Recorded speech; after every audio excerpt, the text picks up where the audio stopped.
নমস্কার।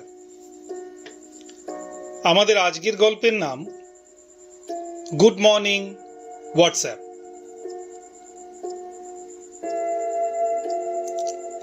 দাদা, প্রেমিকার জন্য নিচ্ছেন যখন পুরো এক গোছা ফুলে নিন না, নিন, সস্তা করে দেব। অফিস ফেরত বাজারে ফুলওয়ালার এই কথায় অমিত খানিক মুচকি হেসেছিল। কি একটা ভেবে দোনোমনো করে 5টা গোলাপ ফুলই সে কিনে নিয়েছিল। কিন্তু ফুলওয়ালার সে এক বাড়াবাড়ি বকবক করে যাওয়া স্বভাব। দাদা, দিনটা আপনার না আজ দারুণ ভালো যাবে। অমিত খানিক হাসে। হ্যাঁ, তাও ভালো যাবে বই কি, তবে তা অমিতের ভালো যাবে না, ভালো যাবে হরিবাবুর, অমিতের 85 বছর বয়সী জেঠুর।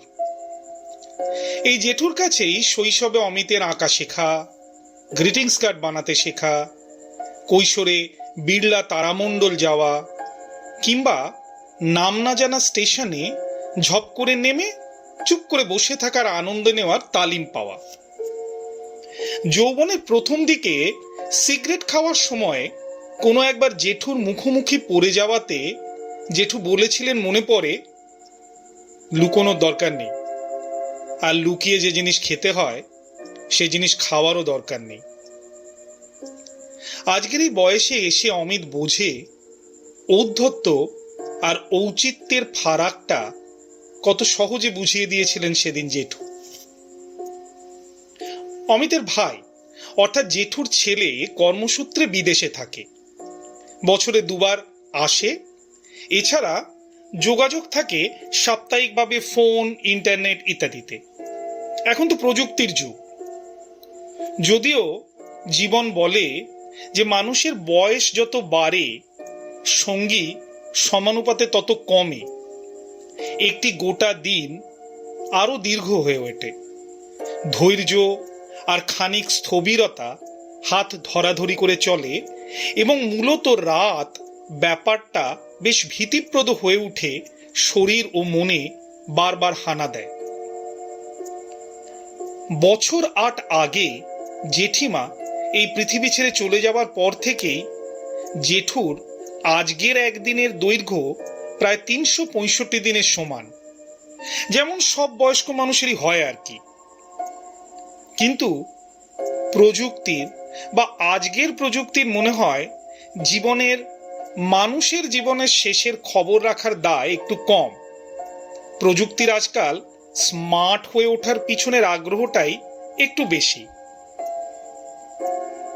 হ্যাঁ, তোর তোর ফেসবুক ফ্রেন্ড লিস্টে একজন বুড়ো নিজেই নিজেকে হারমালা পরিয়েছে দেখলো। হ্যাঁ,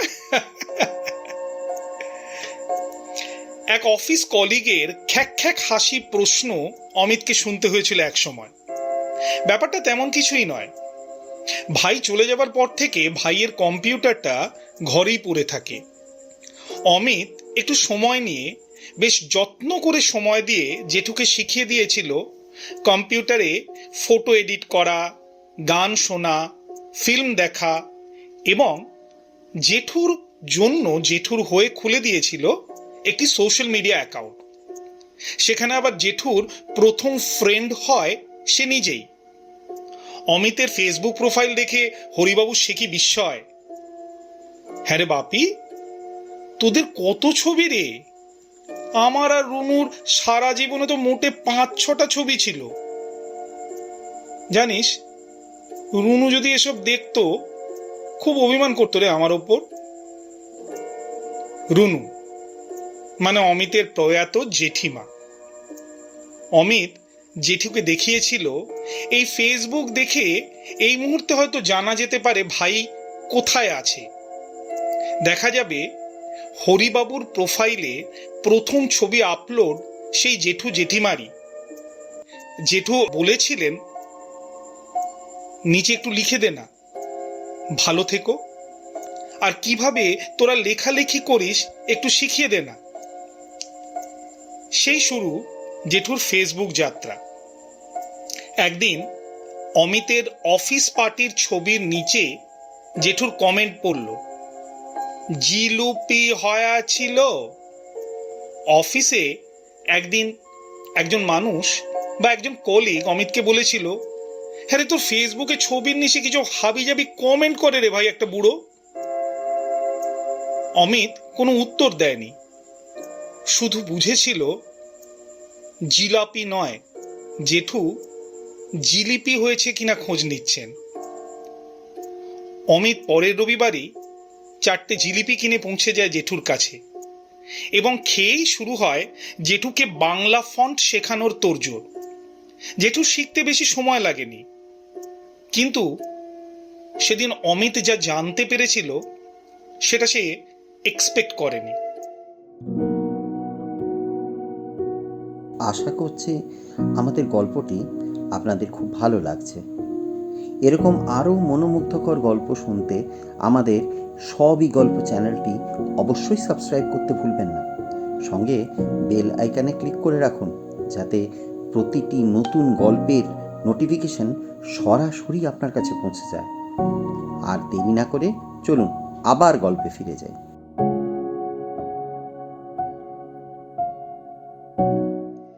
জেঠু বলেছিলেন, জানিস অমিত, পরপর 2 দিন দেখলাম মোবাইলে আমাদের মর্নিং ওয়াক করতে আসা বিশুর গুড মর্নিং মেসেজটা এলো না।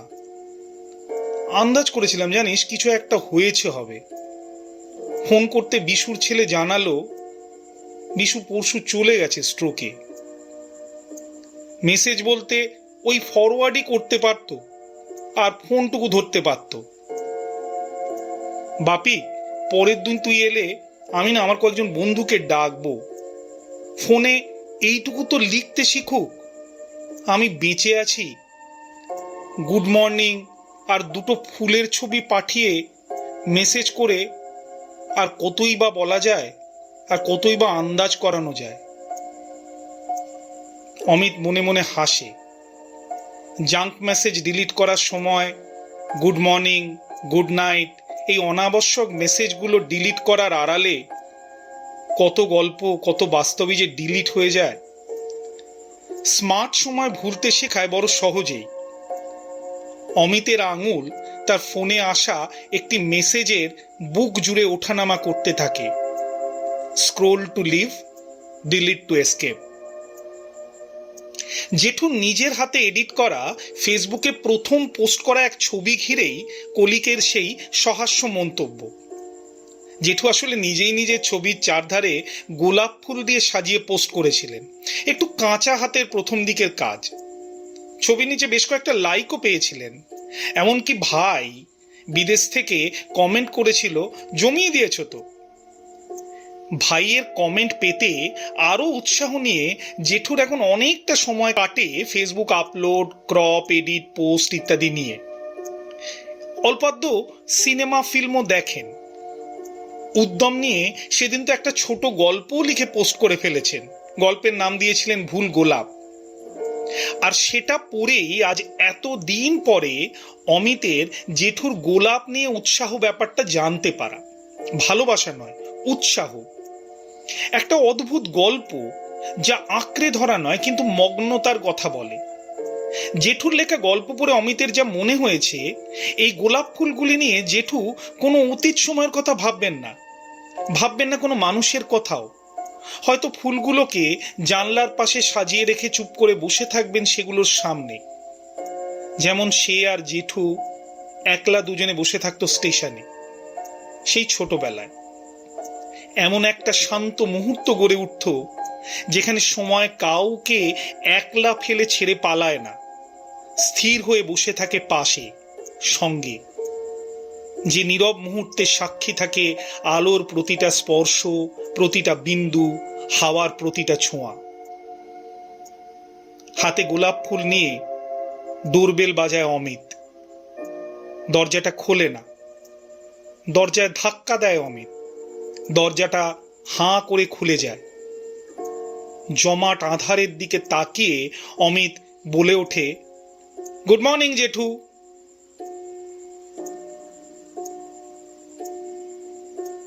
গল্প পাঠে তুহিন।